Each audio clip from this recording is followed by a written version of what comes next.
Lazy people do a little work and feel like they should be winning. Winners work as hard as possible and still worry that they're being lazy. This is absolutely and utterly true. Even myself, as hard as I work with my monumental successes and billions of dollars, I sit at home and wonder, should I be doing more? Could I do more? Did I really need to sleep 7 hours? Would I have survived if I slept 6? Of course I would have. I feel permanent guilt for how hard I do not work, even though I outwork all of you. And you losers who pale in comparison to me in basically every metric that we have the science to measure, manage to do a little bit of work one day and then think you deserve time off. I deserve time off at the end of the year. I've had a hard year.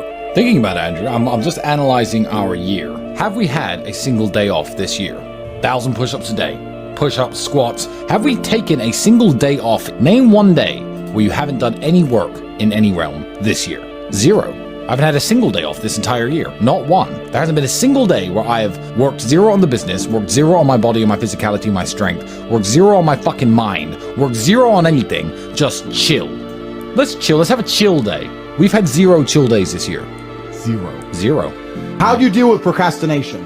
Why are you asking me that question? Why are you on this podcast asking me how to stop procrastinating? Turn off YouTube. Go do something. What's wrong with people? This is exactly what you were talking about asking a question where you already know the answer to. You know the answer is to stop doing things that waste your time and apply yourself to something important. Now, this may not be a waste of your time, but let me tell you, you're a dumbass, clearly. It's like Googling how to get fit, like you just said. Everyone knows what a push-up is. Do 10,000 of them a day. Stop wasting your time. You know, I've never had to deal with procrastination. I've never had to deal with not being motivated because what is the alternative?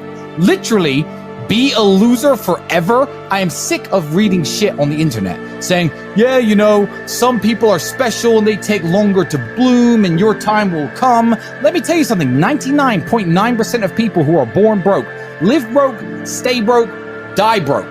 That is the reality for almost everybody. You already know the answer. You don't need me to tell you. I can't stop myself working as a person who doesn't need money.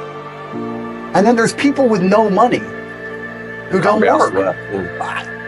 It blows my mind, which is why the winners are winners and the losers are losers. And it's almost like you can't save these people. I have something I sent in my email recently. I said, you could give the average man a brand new Ferrari and a road map and a coffee and a full tank of gas and tell him the destination, success. And halfway along the drive, he'll quit because it's too far. No matter how well you set it up for people, they'll quit. And people will sit there and go,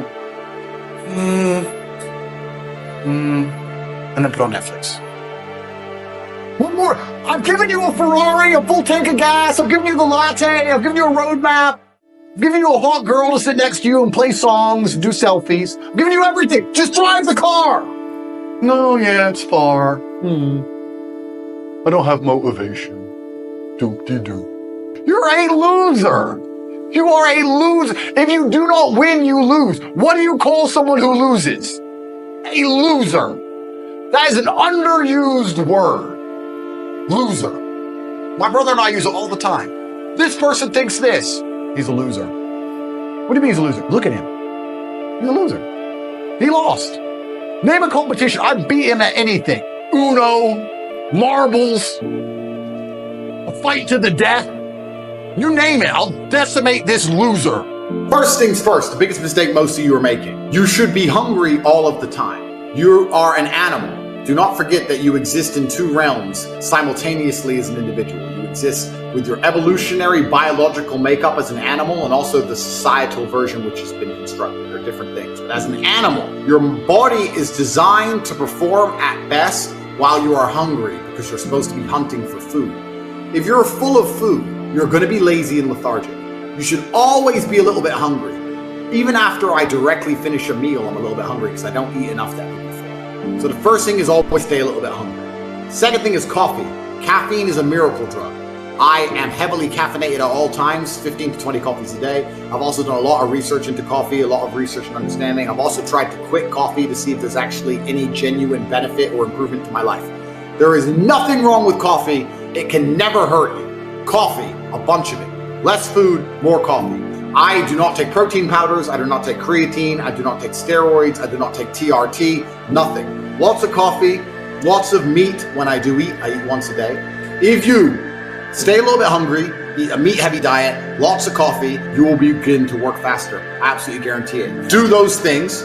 Do those exact things. Stay hungry, drink coffee. Tell us the truth if you genuinely feel better, because I guarantee you do. Guarantee. It's actually an amazing point, because you and I, not many people know this about us, we have a problem with napping. Yeah. We're anti-nap. That's the one thing we'll bully each other for. If anyone catches the other one having a nap, they get bullied. I'm tired like a baby, and now I want to have my nap because I'm tired like a baby, and babies are tired, and my eyes are tired. I want to have me like a baby. This is the thing. Naps are so important because people are always napping. And they're like, sleep's really important for your cognitive and your muscles. If that's so true, how come you sleep more than me? I sleep 4 hours a day. I'm built like a tank. I beat the shit out of you, and I'm smarter than all of you, and I'm richer than all of you. Why are you sleeping so much if it hasn't helped you at all? Yeah. Clearly you're just lazy. And you think, oh, I'll just have a nap. How do you even sleep? I can't even sleep. I've got too many things in my mind, too many problems to solve. You're sitting there sleeping away like a loser. And you should bully all your friends for napping. Because you know who takes naps? Babies. Babies love naps. So next time you see your friend napping, say, oh, I know someone else who takes a nap. It's a baby. It's 1 year old. I know this 1-year-old who loves naps. Oh, did you have a nice nap? And when I say try your best, because we're not robots, that means also do your best at relaxing and resting. If you're going to work. If you're going to chill, then chill. You don't want to be a dim light that's half on. You want to do one or the other. Now, I find chilling and relaxing, I guess this is my personality, it makes it easy, extremely stressful. There's nothing more stressful for me than trying to not do my work. Because if I'm not doing my work, then I'm thinking about the work I'm supposed to do, and I'm more stressed than doing the work. So everyone goes, hey, Andrew, you need to just chill. I'm like, that sounds terrible. That sounds like the most stressful situation to be in. So all I want to do is work. But if you're going to do something, you should be doing your absolute best at it. What's the point in doing anything if you're not going to do your best at it? And it's amazing how things can translate. If you do your best in one thing, it's not only the fact that the way you do one thing is the way you do everything, but if you do your best in one thing, it can radiate out across your entire life. That's the greatest thing about being a man. As a man, when you upgrade your life and you become a better man, by extension, you automatically improve the lives of all of your friends, of your woman, of your children, of your community, of your country. We radiate. It's amazing. But putting in that extra effort pays off, dividends. And you can look at it spiritually. You can be philosophical about it and say that God rewards people who try hard. That's how I like to see it. God is literally looking at all of us, no matter which God you believe in, and he's saying, all these people I've created, who's thankful? Because any one of us could have lost our eyesight to bacteria at age 2. Any one of us. We didn't. So saying, who's thankful enough for what they have that they're trying their absolute best with it all of the time? So if you do that, he's like, I like this guy. I like him. He's cool. Give him blessings. Give him something.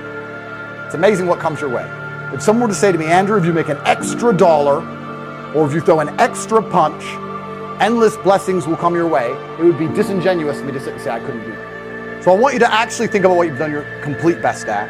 And then I want you to try and apply the analogy of focused, because I focused my power into one knuckle and did more damage than any of you could ever do. It's actually interesting because I think humans, or maybe this is just me coping, maybe this is cope, but I think we're designed to struggle a bit. Because the closer you are to struggle, the more sensible you are. Also, if you meet somebody who's had a hard life, they seem to be pretty wise. Yes. It's difficult to find someone who's had a hard life who's a total idiot. When you speak to these morons, they've had very easy, soft lives. So I think humans are supposed to struggle a bit. I know it's overused, but hard times create good men create good times, and the good times create a bunch of weaklings, and they mess everything up. These people have had too easy lives for too long, and none of them know any struggle at all. I mean, I don't know about you. I can almost crash my car 10 times. And I only slow down when I hit the tree. This is how I am. Like, I think that inside of the human psyche, sometimes you need to be shocked. You need to be hammered with something. That's just how it goes. Because until then, you're like, maybe I'll keep it in mind. But there's a lot of these people out there who aren't being taught any lessons at all because they have never had any kind of difficulty in their life. And what is life without difficulty in the first place? But I think life is actually pretty simple. There's action and reaction. There's cause and effect. There's brave people and there's cowards. A lot of people are self-interested. And if you understand the basis of these motivations, it's not difficult to work out why the world functions the way it does. And cause and effect and action and reaction are very real. And I think one of the largest plagues we have in the world today is a lack of action amongst people, and deciding not to act is an action in and of itself, right? And that's the only philosophy you need for life. If you want something to move, you have to move it. If you sit and wait for somebody else to move it, you're a coward. You're just hoping it's going to happen. And that's why I don't understand when a lot of people who see where the world is going and see the future that's going to be laid out for their children kind of just hope and pray when they really need to be taking a more active role, even if it's as simple as discussing every subject with anyone who will listen. There's nothing more expensive than not working, trying to have fun, enjoy your life, because then you spend money. But if you work, it's free. In fact, you get paid. It's even better. I probably spend 90% of my waking hours work, and then I'll go out and race a car around. It's the only thing I enjoy to do. I'll train, I'll beat anyone up who's ready to fight, and then I'll go back to work. All I do is work. Work. Endless. Never ends. There's always something to be done. Isn't there? Never, ever quit. You never quit. If I give you one message to hold in your hearts today, it's this: never, ever give up. There'll be times in your life you'll want to quit, you'll want to go home.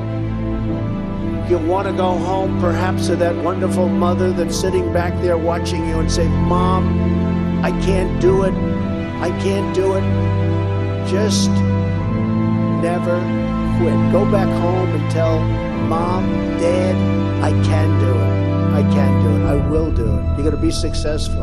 I've seen so many brilliant people. They gave up in life.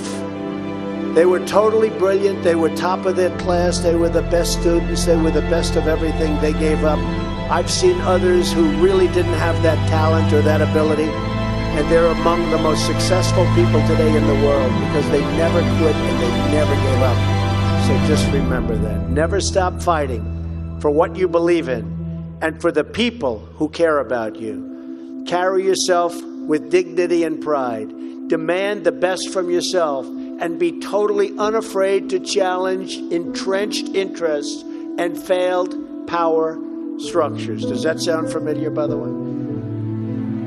The more people tell you it's not possible, that it can't be done, the more you should be absolutely determined to prove them wrong. Treat the word impossible as nothing more than motivation.